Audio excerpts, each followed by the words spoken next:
Good morning, children. Welcome back. In the last video, we have started with the new chapter in EVS 1, that is, chapter number 19 Constituents of Food. And as discussed, we are going to continue the next part of the chapter in this video. So, let's get back with the same chapter and see today what topics we are going to cover in today's video. In this part of the video, we are going to cover 2 points, that is, fats and proteins.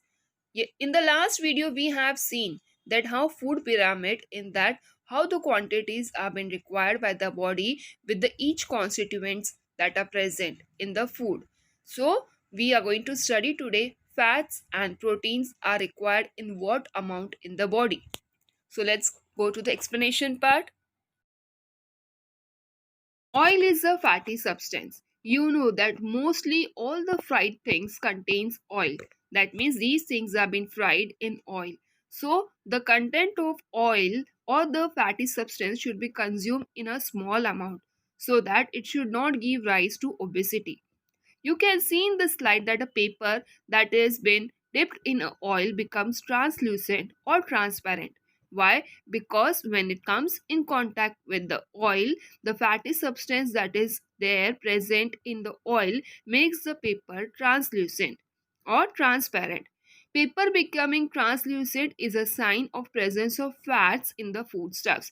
That is why you might have seen that your mother, when she is cooking something that is fried things, that are mostly kept on a tissue paper, so that whatever excessive oil is present in the foodstuff is going to get soaked in the tissue paper, and it would become little bit oil free and is not going to affect to your health or heart.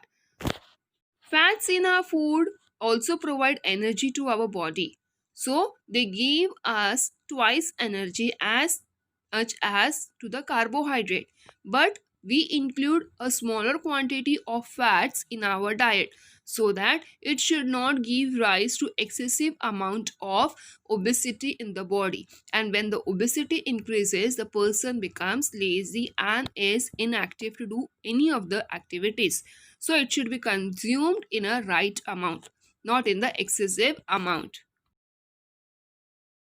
Some of the examples of fatty substances are cream, butter, oil, ghee, meat, nuts, egg yolk. So these all contains fats and we should consume these substances in a right amount.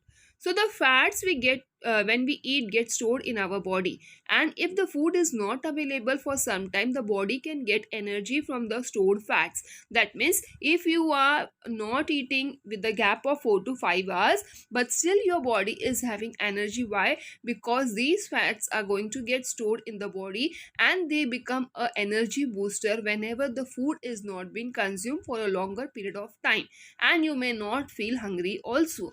So there is what a layer of fat under our skin. You can see in the slide that we are having skin. You can touch your skin and see that there is a skin on your skeleton, and below that skin there is a presence of fat, and after that is your muscles. Sometime if you get wound, you come to know that how the skin turns into pinkish color, and means how it is different layers of skins are there. So there is a layer of fat under our skin and it gives shape to the body and a kind of blanket also to prevent it from loss of heat from the body. The layer of fat under our skin helps us to give shape to the body as well as act as a blanket to provide us with the loss of heat from the body. So it is the kind of protection that we are getting from the fats that are present in our skin or in our body. Just one activity in your textbook on page number 98. Try this. Now for this you require certain materials. 2 sheets of white paper, a printed page and a little cooking oil. It's not compulsory to do the activity. You can go through the activity how it is given, and if you feel so like doing it, then you can take the help from your parents. Now what is the procedure is that you need to rub a little oil on one of the white sheets, and after that you need to place the sheets on the printed page, and what you will see one by one and try to read the matter through each sheet. So what it is possible When the paper is applied with the oil, it becomes easier to read. Whereas the paper that is not having oil will be difficult to read. Why? Because the paper has not become translucent. So what we are going to see in that, let's see, you cannot read the matter through the ordinary sheet, but you can see through the oil sheet of paper. That means the oil makes the paper translucent or transparent. Through this we come to know that fat is present in the oily substances. Here is one question in your textbook on page number 98. Can you tell why are boxes of fragile articles, that means the articles which are delicate, made up of glass or mirror, like TV, refrigerator, or any other electronic device that can get easily damaged? Light bulbs, glasses, mirrors packed with corrugated cardboard, thermocol, or bubble wrap.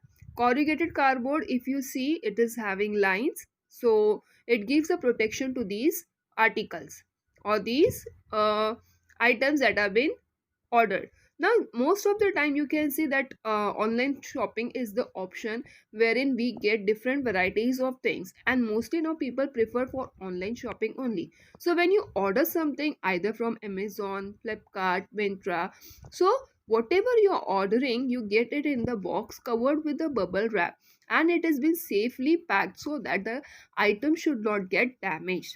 So why is it so? Why they are packing it so properly and it is not getting damaged?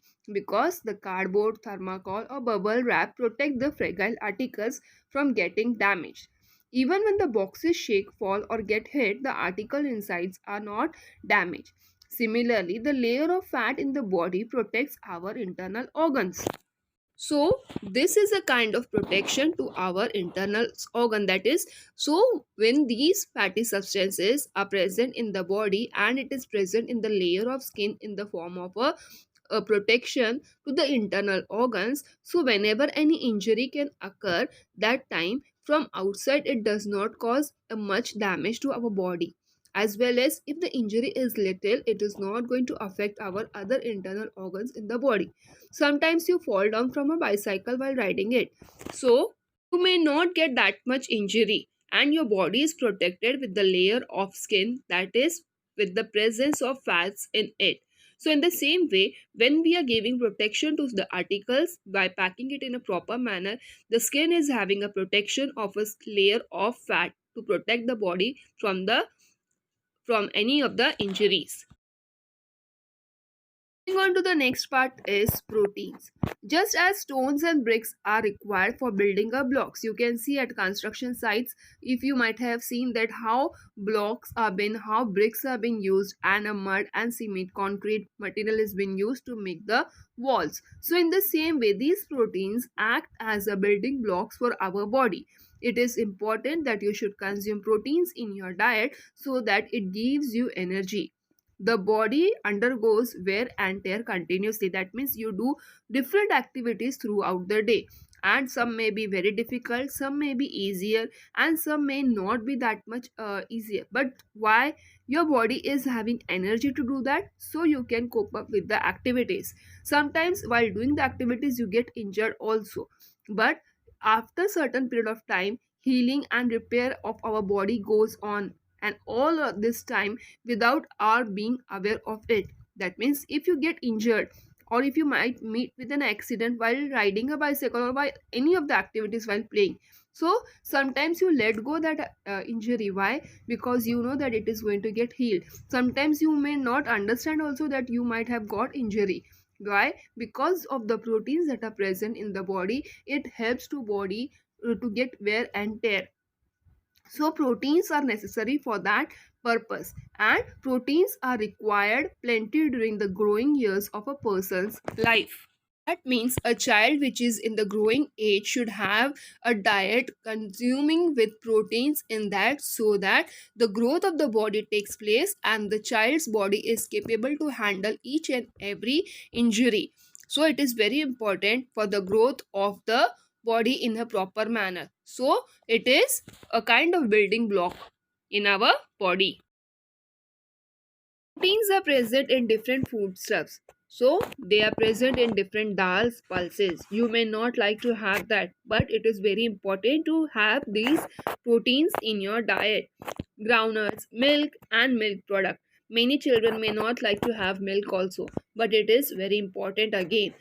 And many of the milk products like yogurt, khoa, and paneer, eggs, meats, and fish. These all are rich sources of proteins. So you should consume these things in your diet. To get the required proteins, our daily diet should include dals, pulses, as well as milk and milk products. So you should see that your diet should have these particular things so that you can have proteins in your body. Our body requires carbohydrates, fats, and proteins in a larger proportion. So these food constituents are called as macronutrients. Macro means it in the large amount. So macronutrients are carbohydrates, fats, and proteins. So they are required by our body in a larger amount as compared to the other nutrients. So we should consume it in a proper amount. There are micronutrients and macronutrients. Micronutrients means they are required in a smaller amount, and macronutrients they are required in a larger amount by our body. So macronutrients are carbohydrates, fats, and proteins. Micronutrients we are going to see in the next part of the video, which are they. By seeing the video, at least you must have got an idea that how these nutrients or how these constituents are essential for the growth of the body. I know you may not like certain dishes, but if it contains constituents of food, then you should consume them. And it is very important that you consume dal, pulses, vegetables in a proper amount so that your growth can take place in a proper way. So, thank you for watching the video. Take care. Bye bye. We'll be continuing the next part of the lesson in the next video. Take care. Goodbye.